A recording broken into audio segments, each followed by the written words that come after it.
वक्त के साथ हर घाव भर जाता है, लेकिन सोनम हमारे लिए बात कभी सही साबित नहीं होगी। वो घाव पहले भी नहीं भर पाया, ना आज भर पाएगा।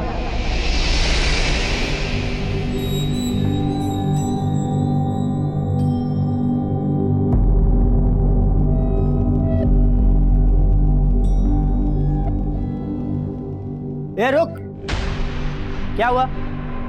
ऐसे अंदर आके बाहर क्यों जा रहा है?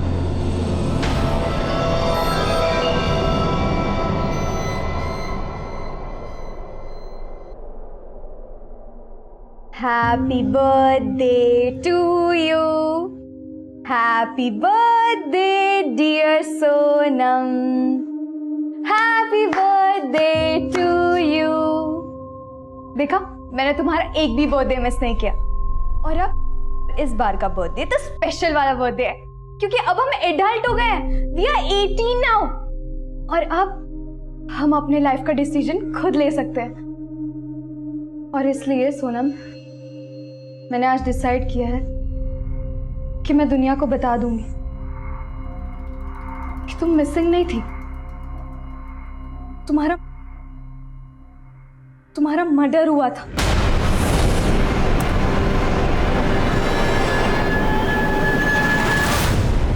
कौन है लड़की और किस सोनम की बात कर रही है जिसके मर्डर होने की बात बोल रही है? सर, मैं ना तो इस लड़की को जानता हूँ ना ही किसी सोनम को। मुझे तो बस ये सीडी मिली थी इस लैपटॉप में, जो कल ही सेकंड हैंड खरीदा था मैंने। कहाँ से खरीदा था? सर, एक कबाड़ वाले से। एक्चुअली कल मैं इंद्रपुरम मार्केट में था और वहीं कबाड़ वाले के पास ये लैपटॉप देखा था मैंने। ये लीजिए सर, लैपटॉप का चार्जर नहीं था उसके पास, लेकिन कंडीशन देखकर ये लैपटॉप उस कबाड़ वाले से खरीद लिया मैंने। दरअसल मेरे पास घर में पुराने लैपटॉप का चार्जर पड़ा था जो इसमें लग गया सर। लैपटॉप बिल्कुल चालू कंडीशन में था, लेकिन उसकी सीडी ड्राइव में एक सीडी थी। सर, जैसे ही सीडी प्ले की उसमें इस लड़की की फुटेज मिली। मुझे लगा कि आपको सब आके बता देना चाहिए। बिल्कुल सही किया तुमने। Confessions of murder. I know तुम मुझे ब्लेम करती हो कि मैंने अब तक ये सच छुपाए रखा, लेकिन तब ये बात किसी को बताना मेरे लिए बहुत मुश्किल था। मैं बहुत डरी हुई थी सोनम, लेकिन अब मैं तुम्हें इंसाफ दिलवाऊंगी।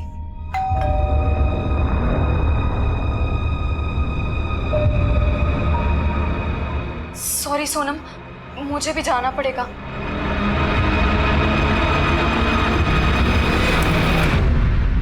तरुण, प्लीज थोड़ी देर बाहर वेट करो। या श्योर सर। Thank you. क्या लगता है तुम लोगों को, इस रिकॉर्डिंग में कुछ सच्चाई है? सर, ऐसे देखने से तो ये लड़की नॉर्मल लग रही है, लेकिन जिस तरह से इसने कैमरे के सामने आके अपने सामने एक लड़की को एज्यूम किया है, वो मुझे नॉर्मल नहीं लग रहा है। अभिषेक सर, क्या पता ये लड़की ऐसे कैमरे के सामने आके किसी ड्रामे वगैरह की रिहर्सल कर रही हो। अभिषेक, अगर ये लड़की वाकई में कोई ड्रामा कर रही थी तो परफॉर्मेंस बहुत रियल थी सर। हो सकता है ये सब रियल ही हो, क्योंकि जब डोरबेल बजी तो ये लड़की बाहर की तरफ गई और बाहर की तरफ से वापस आकर इसने सोनम को ही एड्रेस किया। सॉरी सोनम, मुझे भी जाना पड़ेगा। ये जो डोरबेल वाला पार्ट है ना, मुझे बिल्कुल ड्रामा नहीं लग रहा है। हमें इस लड़की और इसकी दोस्त सोनम के बारे में सच्चाई पता करनी होगी, क्योंकि अगर इसमें सच्चाई है तो मामला मर्डर का बनता है।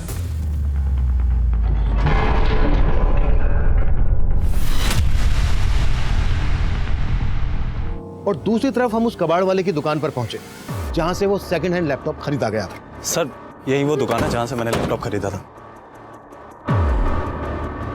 हाँ साहब, ये लैपटॉप मैंने इनको बेचा था, लेकिन बात क्या है साहब? ये लैपटॉप जो तुमने इनको बेचा, इस लैपटॉप में हमें ये सीडी मिली थी।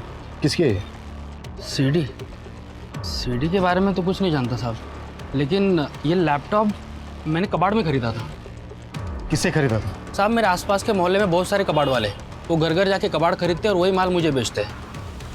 ऐसे कितने लोग हैं जो तुम्हें ये रद्दी कबाड़ का सामान बेचते हैं? यही कोई 10-12 से ज़्यादा होंगे साहब। मैं उन लोग से बात करके आपको बताता हूँ कि ये लैपटॉप मेरे पास कौन लेके आया और कहाँ से लेके आया। इस लैपटॉप में हमें सीडी मिली।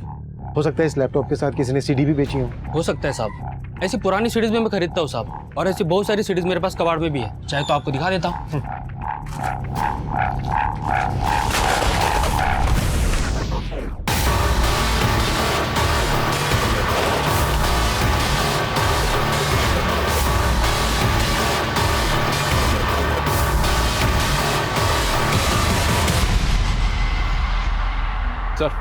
ये तो बिल्कुल ऐसी सीडी है।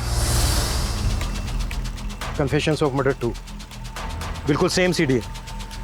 मनीष, मुझे जल्द से जल्द वो रद्दी कबाड़ वाला चाहिए जिसने ये लैपटॉप और सीडीज को बेचा है। Okay sir. पांडे, देखो ऐसी कोई और भी सीडी मिलती है क्या?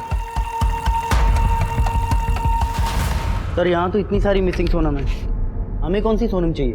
शुक्ला, ये सब तो मालूम नहीं। फिलहाल एक काम करो, जितनी भी मिसिंग सोनम है सबके रिकॉर्ड निकालो। सर ये सोनम का चक्कर ना मुझे बड़ा घनचक्कर लग रहा है। आपको याद है जब नोटबंदी हुई थी तब भी एक सोनम ऐसी फेमस हुई थी, वो सोनम जो बेवफा थी, जिसका नाम सबकी जुबान पे था, लेकिन वो कौन है किसी को मालूम ही नहीं था। सर कहिए वही सोनम तो नहीं? Shukla, sorry sir.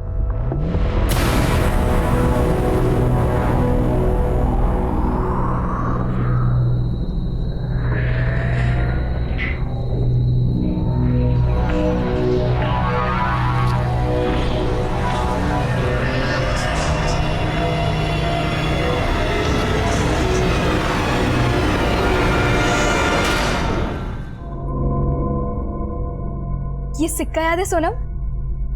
10 साल पहले इसी 5 रुपए की शर्त लगाई थी मैंने तुमसे, और तुमसे हार जाने के बाद भी मैंने तुम्हें ये सिक्का वापस नहीं दिया, और फिर तुम्हें कभी मौका ही नहीं मिला ये देने का। 10 साल हो गए उस हादसे को। वो दिन याद आते मन कांप उठता है मेरा। शुक्ला, एक काम करो, सभी सोनम को स्टेट वाइज डिवाइड करो, सर को बताने में इजी होगा। Okay sir. जैन सर, के डाटाबेस से सोनम नाम से दर्ज हुए 50 से ज्यादा मिसिंग कंप्लेंट का पता लगा लिया मैंने। अभिषेक, फिलहाल तुम उन सभी केसेस को जीरो डाउन करो जो 10 साल पहले हुए थे, और उन सभी स्टेट्स को फोकस करो जहां पर हिंदी बोली जाती है। इस वीडियो वाली लड़की के एक्सेंट से लग रहा है कि ये लड़की और इसकी दोस्त सोनम ये नॉर्थ इंडिया के रहने वाले हैं। ठीक है सर।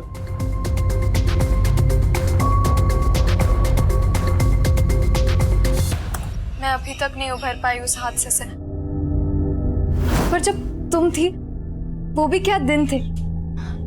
हम घंटों घंटों खेलते रहते थे। रेडी? हाँ ठीक है। 1 2 3।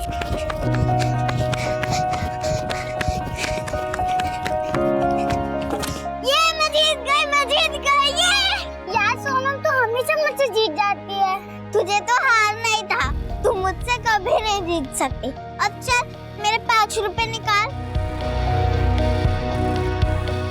मेरे पास सिर्फ यही 5 रुपए है। ऐसा करती हूँ, मैं तुझे कल दे देती हूँ। अच्छा ठीक है, चल अब चल। और मैं हमेशा तुम्हें टालती रहती थी। मैंने सोचा था अगली बार जीत जाऊंगी तो हिसाब बराबर हो जाएगा, पर हमारा हिसाब आज तक बराबर नहीं हो पाया। और मुझे पता है तुम बेस्ट हो, तुम्हारे जैसे हमारे गांव में कोई नहीं था।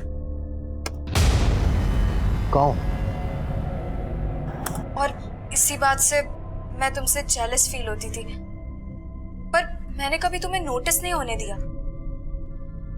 लेकिन अब तुम्हें खोने के बाद मुझे अपने आप पे बहुत गुस्सा आता है। मैं अपने आप को कोसती थी।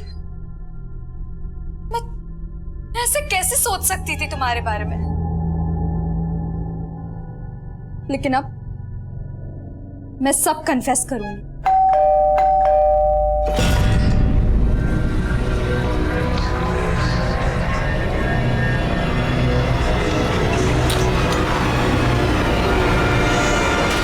अरे दीदी, आप फिल्म बना रहे मेरा? अरे नहीं नहीं, तुम आओ ना अंदर, मुझे ना चाय बना के दे दो।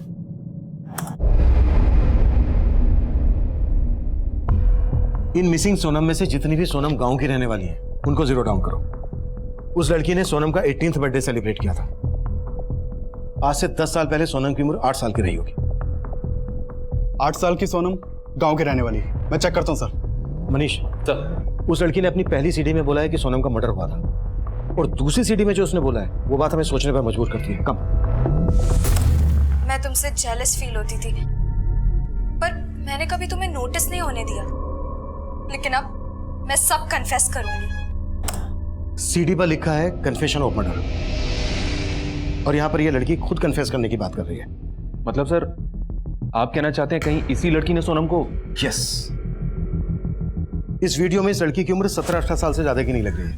मतलब जब सोनम मिसिंग हुई तो ये लड़की लगभग 7-8 साल की रही हो। लेकिन सोचने वाली बात यह है कि इस उम्र में हमें इस लड़की को अच्छे से समझना होगा। मनीष, वो दूसरे कबाड़ी वाले का पता चला जिसने वो लैपटॉप उस कबाड़ी की दुकान पे बेचा था? जी हाँ सर, उसका पता चल गया है।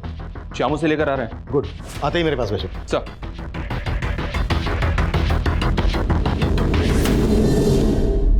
साहब मैं अलग अलग कॉलोनी में जाके घर घर जाके कबाड़ खरीदता हूँ साहब। वो सब मालूम है हमें। ये लैपटॉप किससे खरीदा था वो बोल। ये ले। साहब ये तो मुझे याद नहीं, बहुत दिन हो गए साहब।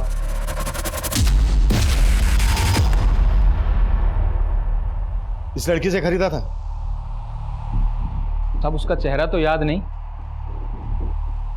लेकिन हाँ साहब, अब ये लैपटॉप मुझे किसी औरत ने ही बेचा था साहब। हाँ रखो, इधर रखो। कबाड़ है। हाँ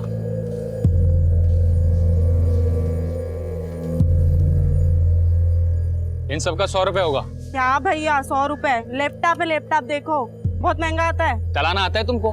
नहीं, लेकिन महंगा आता है। अरे ये वैसे ही भंगार में ही जाएगा, 200 रुपए से ज्यादा नहीं। बताओ बेचना है? ठीक है। कौन औरत थी वो? साहब ये तो मैं नहीं जानता, लेकिन साहब मैं उस टाइम गणेश नगर में था, हो सकता है वो आसपास वहीं रहती होगी। सुन, ये औरत थी वो? हाँ साहब यही तो है, इन्होंने मुझे लैपटॉप बेचा था। गणेश नगर में इस औरत ने जहां पर तुझे लैपटॉप बेचा था वो जगह दिखा हमें। शुक्ला। मैं कमिंग सर। सर की डाटाबेस से एक 8 साल की सोनम त्रिपाठी की मिसिंग रिपोर्ट मिली है, जो गोमती नगर के बुधवा गांव के रहने वाली है, और ये 10 साल पहले से मिसिंग है। सर ये केस अभी तक बैकलॉग में है।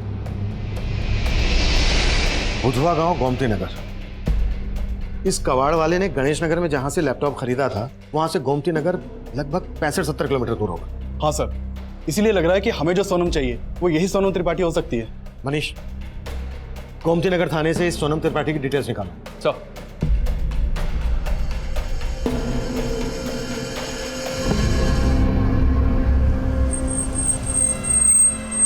हाँ साहब यही जगह थी। अब मैं इधर से आ रहा था और वो औरत पीछे से ही आई थी, और यहीं पे मैंने लैपटॉप खरीदा था साहब। अब मुझे लगता है साहब आसपास ही रहती होगी। सर सोनम त्रिपाठी जयचंद और शालिनी त्रिपाठी की बेटी थी। सोनम के मिसिंग होने के बाद उसके बारे में कोई लीड नहीं मिली थी, लेकिन सोनम के मिसिंग होने के 6 महीने के बाद उसके पेरेंट्स ने सुसाइड कर लिया था। क्या? जी हाँ सर, उन लोगों ने जहर खा के सुसाइड किया था, और सबसे पहले उनके एक पड़ोसी ने उनको घर में मरा हुआ देखा था। उसके बाद वहाँ की लोकल पुलिस जब मौका वारदात पे पहुंची तो घर में उनको जूसेस के 2 ग्लासेस मिले। ग्लासेस पर पॉइजन के ट्रेसेस मिले थे, और पोस्टमार्टम रिपोर्ट से साबित हो गया था कि उन लोगों ने जहर खा के सुसाइड किया है, और इसी वजह से केस क्लोज हो गया। उस वीडियो वाली लड़की की कोई इन्फॉर्मेशन? सर जो ऑफिसर उस केस को इन्वेस्टिगेट कर रहा था उसका तो ट्रांसफर हो चुका है, इसलिए कहना मुश्किल है कि उस केस की इन्वेस्टिगेशन के दौरान ये वीडियो वाली लड़की सामने आई होगी या नहीं। ये वीडियो वाली लड़की सोनम की दोस्त थी, तो उसके आस पड़ोस या स्कूल में पढ़ने वाली भी हो सकती है। उस लड़की ने वीडियो में कहा है कि सोनम मिसिंग नहीं हुई थी बल्कि उसकी हत्या हुई थी, और इधर सोनम के मिसिंग होने के बाद उसके पेरेंट्स ने सुसाइड कर लिया था। इन केसेस को अच्छे से समझना होगा। सोनम त्रिपाठी के अड़ोस पड़ोस में पता करो। सर हाँ श्याम। सर उस औरत का पता चल गया है जिसने उस कबाड़ी वाले को लैपटॉप बेचा था। गुड, थाने बुला लो उसको। साहब ये तो जागृति मैडम है, मैं इनके यहाँ काम करती थी। और जागृति का ये लैपटॉप जो तुमने उस कबाड़ वाले को बेचा था? हाँ साहब, लेकिन ये लैपटॉप मुझे जागृति मैडम के मकान मालिक ने दिया था। जागृति का मकान मालिक? तो जागृति कहाँ है अभी? मालूम नहीं साहब अभी वो कहाँ है, लेकिन पहले वो पारिजात कॉलोनी में किराए पे रहती थी। जागृति का मकान मालिक कौन? नाम क्या उसका? अब मुकेश वर्मा। जागृति का ये लैपटॉप उसके मकान मालिक के पास कैसे आया जो उसने तुम्हें दिया? साहब वो 3 महीने पहले अचानक से जागृति मैडम कहीं चली गई थी। कहाँ चली गई? मालूम नहीं साहब, लेकिन वो अपना सारा सामान मुकेश भाई के घर पे ही छोड़ के चली गई थी, और मकान का किराया भी नहीं दिया था, और साहब मेरी तनख्वाह भी बाकी थी, इसीलिए मुकेश भाई ने ये लैपटॉप मुझे दे दिया। साहब हाँ बुलाया था, कोई काम है क्या? हाँ सुन, ये जो भी जागृति का सामान है ले जा। मैं? हाँ। जागृति मैडम के बारे में कुछ पता चला क्या? अरे उसके बारे में मालूम चलता तो उसका सामान तुम्हें क्यों देता? उसकी तरफ से तुम्हारी तनख्वाह बाकी है ना। हाँ। तो जो भी तुम्हारे काम लगे तुम ले लो, बाकी सब फेंक दो। साहब उनके सामान में ये लैपटॉप और बहुत सारी सीडी थी, जो मैंने कबाड़ में बेच दी थी। कमाल है तुम और तुम्हारा मुकेश भाई। और कौन कौन रहता था जागृति के साथ? साहब वो अकेली ही रहती थी। उनको देख के कभी लगा नहीं था साहब कि मेरा पगार दिए बिना गायब हो जाएंगी। बहुत सीधी सादी थी साहब, और बाकी लोग जैसे चिक भी नहीं करती थी। दीदी चाय। और वो दीदी आपको सब्जी लाने के लिए बोले थे ना, तो अगर आप नहीं ला सकते तो मुझे बोल देते। पैसे दे दोगे तो मैं ले आऊंगी। मैं पैसे देती हूँ। पर दीदी अभी पैसे दोगे, सब्जी लाने जाऊंगी तो देर हो जाएगी ना। अब मैं खिचड़ी बना दूं? ठीक है, तुझे जो आसान लगे वो बना ले, पेट ही तो भरना है। साहब कोई तो दुख था उनको, हमेशा ना गुमसुम सी रहती थी, पता नहीं अचानक से कहाँ चली गई। जागृति का मोबाइल नंबर तो होगा तुम्हारे पास? नहीं साहब, उन्होंने कभी अपना मोबाइल नंबर नहीं दिया। जागृति के उस मकान का मैं एड्रेस दो जहाँ पर वो किराए पर रहती थी। और जागृति का मकान मालिक कहाँ रहता है?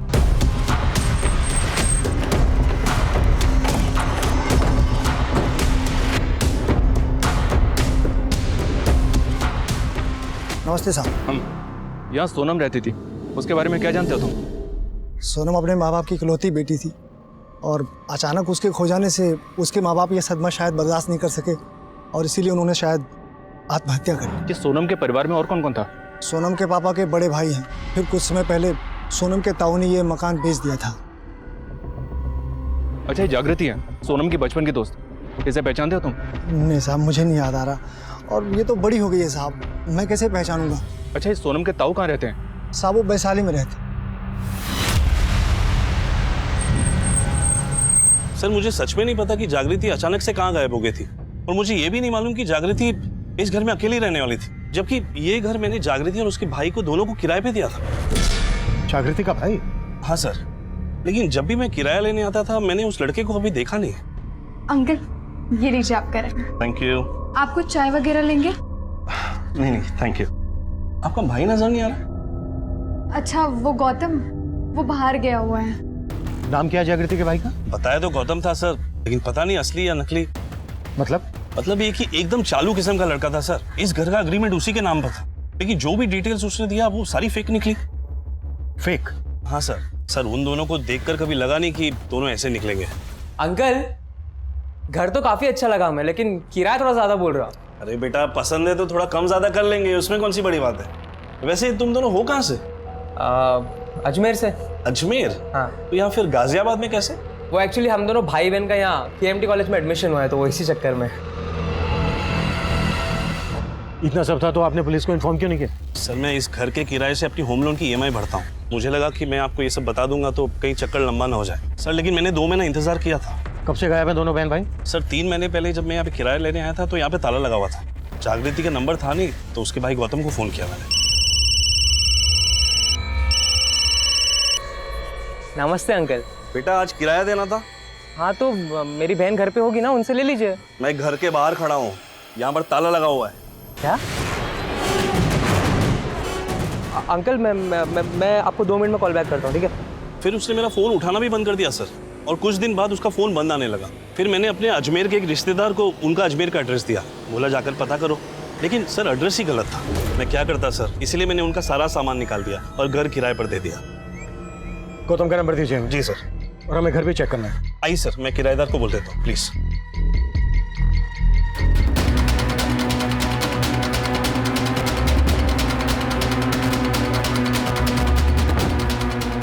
अभिषेक,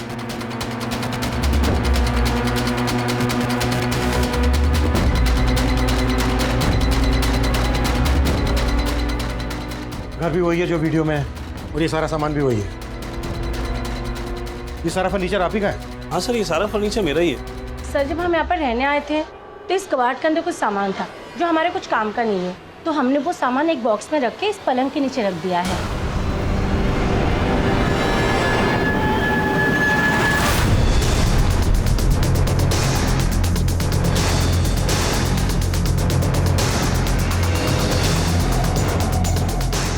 सर ये देखिए, कन्फेशन ऑफ मर्डर। सर ये देखिए और भी हैं। Confession of murder 3, 4, 5, 6 4 CD. एक सीडी मिली लैपटॉप में, दूसरी सीडी मिली कबाड़ी के पास, और वैसी ही 4 सीडी है। लेकिन सर जागृति और उसके भाई का फेक एड्रेस देके यहाँ रहने का मामला कोई समझ नहीं आ रहा है। मकान मालिक मुकेश और मेड सविता के बारे में सब कुछ पता करो। हो सकता है ये लोग बहुत कुछ जानते हो लेकिन ये लोग बता नहीं रहे हो। मुकेश ने बताया था कि जागृति और गौतम ने केएमटी कॉलेज में एडमिशन लिया था। केएमटी कॉलेज से भी इनके बारे में पता करो। सर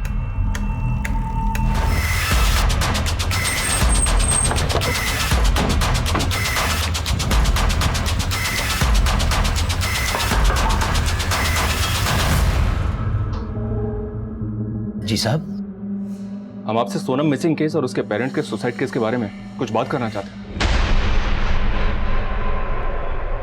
इस लड़की के बारे में मैं कुछ नहीं जानता सर, लेकिन इतने सालों बाद आप ये सब क्यों पूछ रहे हैं? क्योंकि हम सोनम मिसिंग केस दोबारा ओपन कर रहे हैं। क्या सोनम के बारे में आपको कुछ पता चला है क्या? पता तो नहीं चला, लेकिन हमें ऐसा लग रहा है कि सोनम मिसिंग नहीं हुई थी, बल्कि उसका मर्डर हुआ था। मर्डर? हाँ, हो सकता है सोनम के पेरेंट्स को इस बात का पता हो। क्या उन्होंने आपसे कभी इस बात का जिक्र किया? नहीं सर, वो तो इसी उम्मीद में बैठे थे कि सोनम उन्हें मिल जाए। किसे पता था वो ये सब कर लेंगे। सोनम, उसने सिर्फ तुम्हें ही नहीं मारा था, बल्कि मुझे भी अंदर से खत्म कर दिया था। पर मैं तुम्हें ये बात कभी बता नहीं पाई, जबकि मैं जानती थी कि वो हमेशा से तुम्हारा पीछा कर रहा था। उसको सब पता था कि हम कब कहाँ मिलते थे, कहाँ खेलने जाते थे।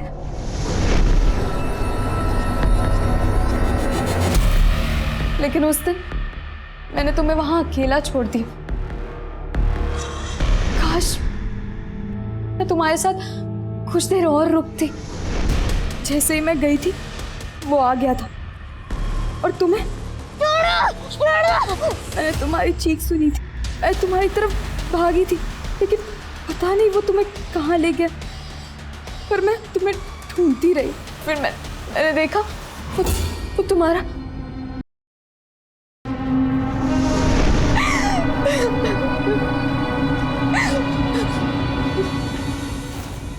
और फिर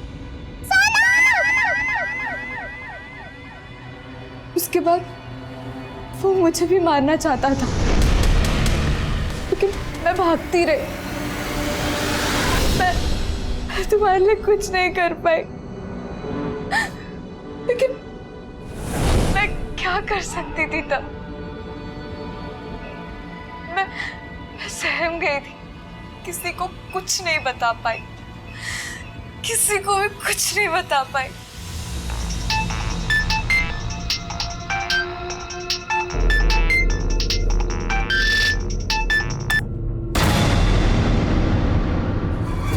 मेट सविता और मकान मालिक मुकेश ने कहा था कि जागृति के पास कोई मोबाइल फोन नहीं था, लेकिन इस वीडियो में तो इसके पास मोबाइल फोन दिख रहा है। Right sir.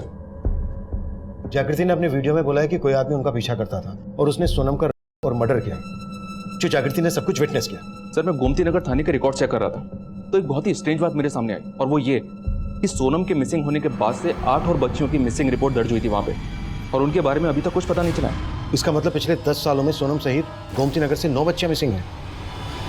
कहीं ऐसा तो नहीं है कि हम बहुत बड़े क्राइम की तरफ पड़ रहे हैं? जागृति ने अपने वीडियो में कहा है कि जो आदमी उनका पीछा करता था उसने सोनम का और मर्डर करके उसे किसी तालाब में फेंक दिया था। पता करो बुधवा गांव गोमती नगर के आसपास जितने भी तालाब हैं, पिछले 10 सालों में वहां पर कोई लाश मिली है क्या? Okay sir.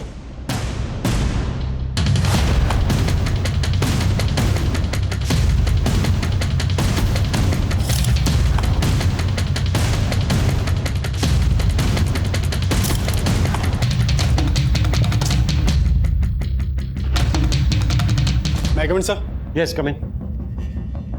सर इसका नाम गौतम है, केएमटी कॉलेज में पढ़ता है। सर जागृति भी केएमटी कॉलेज में ही पढ़ती थी, लेकिन पिछले 3 महीने से कॉलेज नहीं गई। सर एक स्ट्रेंज बात पता चली है, गौतम का सरनेम खन्ना है जबकि जागृति का शर्मा। जबर ये गौतम जागृति का भाई कैसे हो सकता है? सर गौतम तो कॉलेज आ रहा है, लेकिन जागृति कॉलेज नहीं आ रही है। सर कॉलेज से जागृति के पेरेंट्स के बारे में पता चला था, मैंने उन्हें फ़ोन भी किया था। हेलो, आप जागृति के फादर बात कर रहे हैं? जी बोल रहा हूँ। आप कौन? जी मैं गाजियाबाद थाने से बात कर रहा हूँ। क्या बता सकते हैं अभी जागृति कहाँ है? सर जागृति तो गाजियाबाद के केएमटी कॉलेज में पढ़ती है। सर जागृति के पेरेंट्स को तो ये मालूम ही नहीं कि वो गाजियाबाद में किराए पे कहाँ रहती है, बल्कि उन्हें तो ये भी पता नहीं है कि वो 3 महीने से गायब है। जागृति के पेरेंट्स कहाँ रहते हैं? सर दिल्ली में। ठीक है, इस गौतम को लेकर आओ और ये 3 सीडी प्ले नहीं हो रही हैं, 4, 5, 6 इनका डेटा रिकवर करवाओ। सर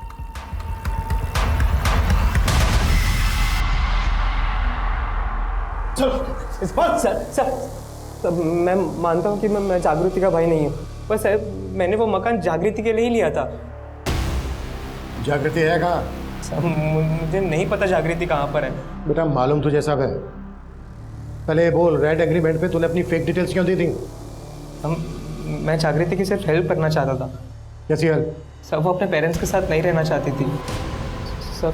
फिर मैंने उसे बोला कि अगर हम भाई बहन बन के जाएंगे तो हमें मकान इजीली मिल जाएगा और फ्यूचर में कोई प्रॉब्लम ना हो, इसीलिए मैंने फेक एड्रेस प्रूफ दिया। सर मैं सच कह रहा हूँ, मेरी कोई भी इंटेंशन गलत नहीं थी। लेकिन जागृति अपने पेरेंट्स के साथ क्यों नहीं रहना चाहती थी? क्योंकि वो उसके सौतेले माँ बाप थे सर। सौतेले माँ बाप? हाँ सर, जब जागृति 9 साल की थी तो उन्होंने उसे ममता ऑर्फनेज से अडॉप्ट किया, लेकिन जागृति की उससे बनती नहीं थी सर। उसे जब भी रेंट और पैसों की ज़रूरत पड़ती थी तभी वो अपने सौतेले माँ बाप को कांटेक्ट करती थी। मुझे तो खुद ही समझ में नहीं आ रहा कि वो एकदम से गायब कहाँ हो गए। ज़्यादा होशियारी मत दिखा। अगर हमें बाद में पता चला ना कि तू हमसे कुछ छुपा रहा है तो जानता है ना क्या असर होगा तेरा। सर मैं सच कह रहा हूँ, मुझे नहीं पता। मैं नहीं जानता कि जागृति कहाँ है। जागृति का मोबाइल नंबर तो होगा तेरे पास? हाँ सर है, वो मेरे फ़ोन में जो आपके पास है।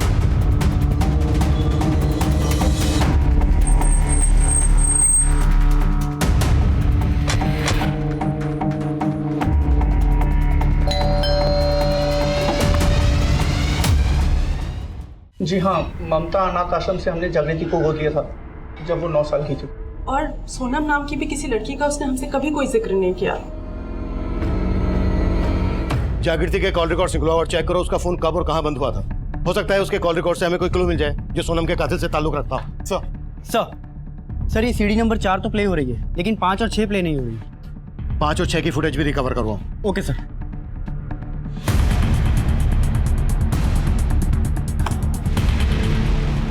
सोनम, तुम्हारे कितने सपने थे। तुम बहुत पढ़ना चाहती थी, तुम यूएसए यूके जैसे बड़े बड़े देशों में घूमना चाहती थी, लेकिन बड़े बड़े देशों का एग्जाम्पल देके तुम सलीम अंकल के बारे में बातें करती थी, जिनकी जॉब दुबई में लगी थी और वो तुम्हें चॉकलेट्स देते थे।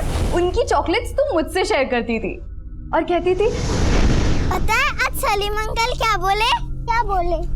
उन्होंने बोला कि वो मुझे अपने साथ दुबई लेके जाएंगे।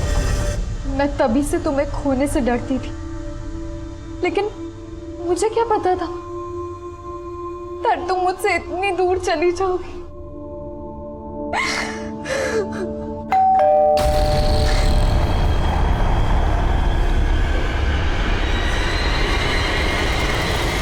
सरप्राइज फॉर यू जागृति, पार्टी करेंगे सब लोग।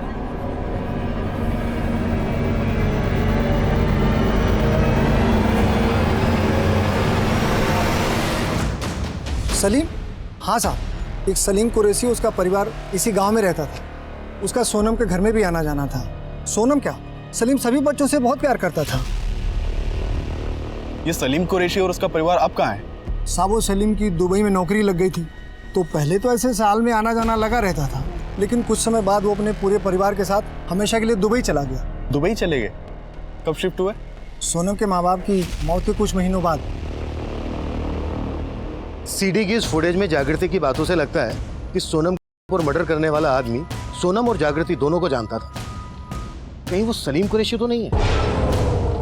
इसी वजह से वो अपनी फैमिली सहित दुबई भाग गया हो सकता है सर, लेकिन सोनम के जानने वाले जितने भी लोग हमें मिले उनमें से कोई भी ऐसा नहीं मिला जो जागृति के बारे में जानता हो। जागृति के पेरेंट्स बोल रहे थे कि जागृति अनाथ थी, उन्होंने उसे ममता बाल आश्रम से अडॉप्ट किया था। फिर जागृति सोनम की दोस्त कैसे और कहां बनी होगी?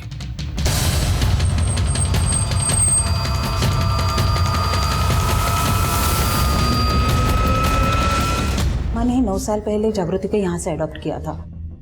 ये जागृति अनाथालय में आई कब थी? सर एडॉप्शन के करीब 1 साल पहले उसे कोई अनाथालय के बाहर छोड़ गया था। सर हमने उससे बात करने की कोशिश की थी, लेकिन उसे हमें कुछ नहीं बताया था कि उसे यहाँ कौन छोड़ गया था। हमने उसके माता पिता रिश्तेदार के बारे में पूछा, लेकिन उसने हमें कुछ नहीं बताया, यहाँ तक कि अपना नाम भी नहीं बताया। जागृति नाम भी हमने ही उसे दिया है।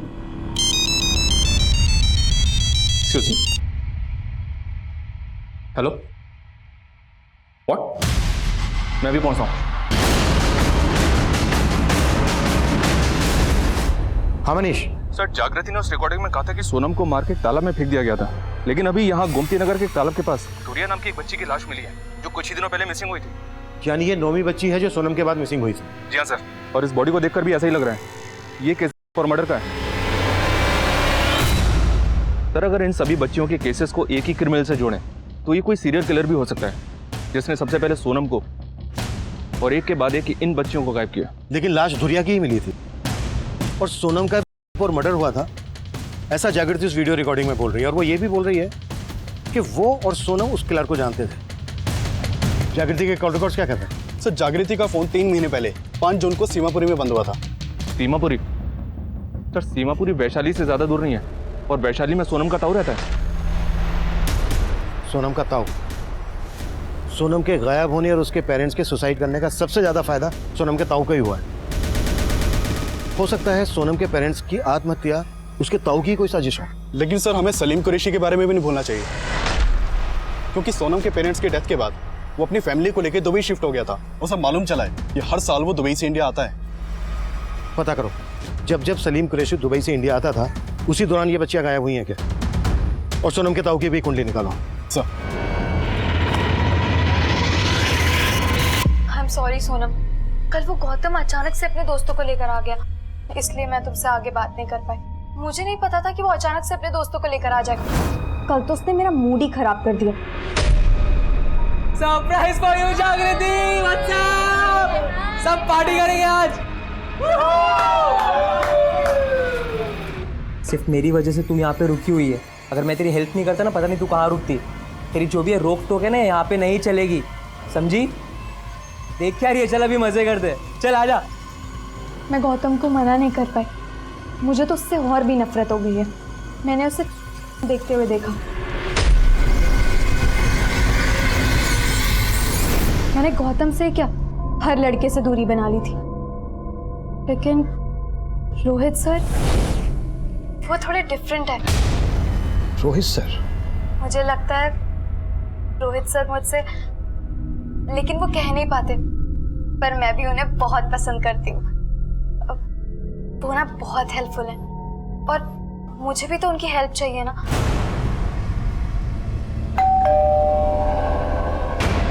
लगता है वो आ गए सोनम। मैं ना तुम्हें अपडेट करती रहूंगी, ठीक है? बाय।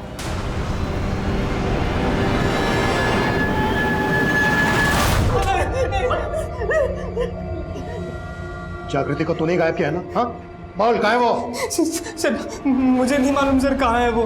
कहीं ऐसा तो नहीं कि तूने उसका मर्डर कर दिया? नहीं सर, मैंने कुछ नहीं किया सर, सच कह रहा हूँ सर, वो पक्का। जागृति ने तुझे देखते हुए पकड़ा था, है ना? गौतम, हाँ तुम देखते हो, शर्म नहीं आती है?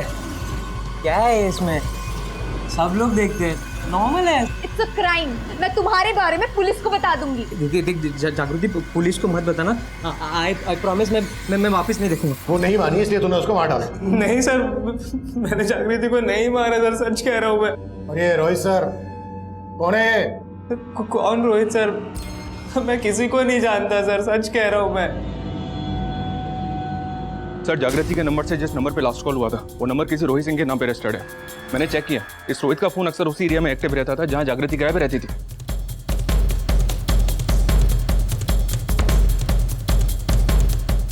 हाँ सर, जागृति मेरी फ्रेंड है।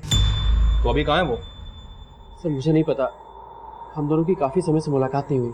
हमें पता चला है कि तू भी उसी ऑर्फनेज में था जहाँ पे जागृति थी, और अडॉप्शन के 9 साल बाद अचानक से जागृति की जिंदगी में कैसे आ गया तू?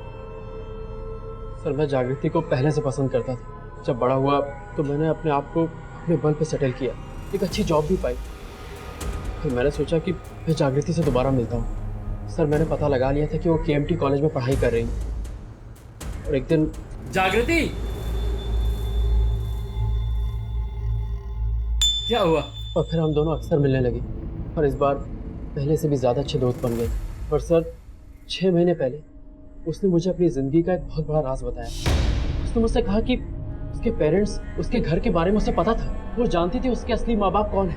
लेकिन हमें पता चला है कि जागृति तुझसे कोई मदद चाहती थी, उसने लास्ट कॉल में तुझे ही किया था। हाय जागृति। रोहित सर, जागृति तुम रो क्यों रही हो?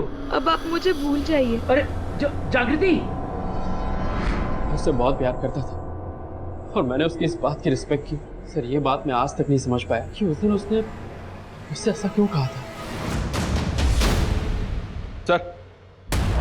सर जागृति का फोन सीमापुरी में जिस दिन बंद हुआ था उस दिन वो एक औरत के साथ अमित होटल के पास एक सीसीटीवी में कैप्चर हुई थी। ये देखिए।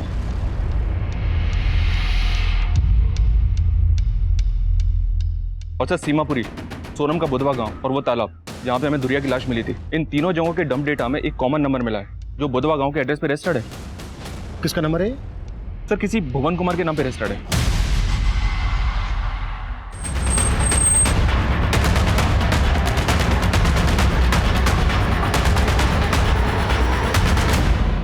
भुवन तुम्हारा पति है और उस दिन वो उस अमित रेस्टोरेंट के पास था जहां पर तुम जागृति से मिली थी। हाँ, मिली थी पूरे 10 साल बाद। उस दिन मैं उसे आखिरी बार मिली थी।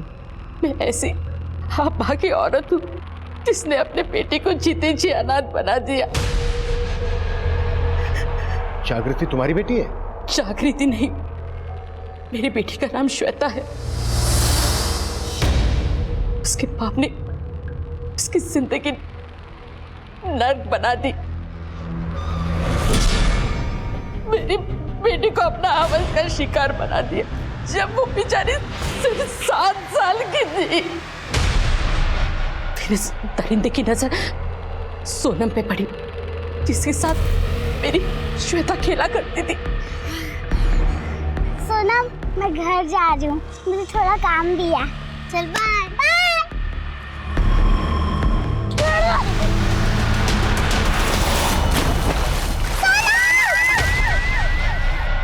वो दौड़ती हुई मेरे पास आई और उसने मुझे सब कुछ बता दिया। पापा ने सोनम के साथ गंदा काम किया, फिर उसे मार के तालाब में फेंक दिया और मेरा पीछा करते हुए आ रहे हैं। मैंने अपनी श्वेता को उसके नजरों से बचाकर अनाथालय छोड़ दिया। मुझे लगा मैंने उसे बचा लिया, लेकिन मैं गलत थी। फिर 3 महीने पहले अचानक से उसने मुझे फोन किया।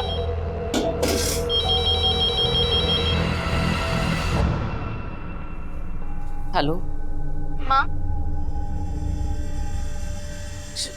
श्वेता, तू? आप मुझे भूल गई ना? अब तो मैं आपको याद भी नहीं आती होंगी। नहीं बेटा, ऐसा मत बोल। मैं तुझे कैसे भूल सकती हूँ? मैं तो तुझसे मिलने अनाथालय भी जाती थी, लेकिन मैं आपकी बेटी नहीं बन पाई तो किसी और की बेटी कैसे बन पाती?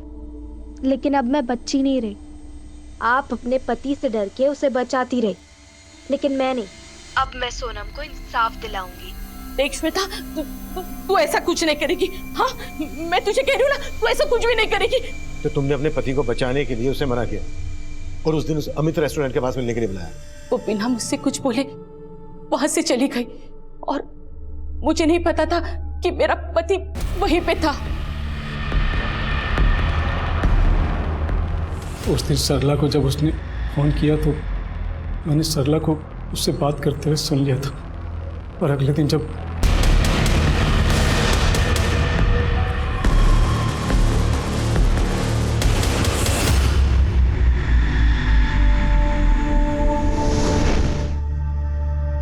श्वेता, खुद को बचाने के लिए मैं श्वेता को मारने ही वाला था। मुझसे पहले ही उसने तालाब में छलांग लगा दी। सब छोड़ दो, सब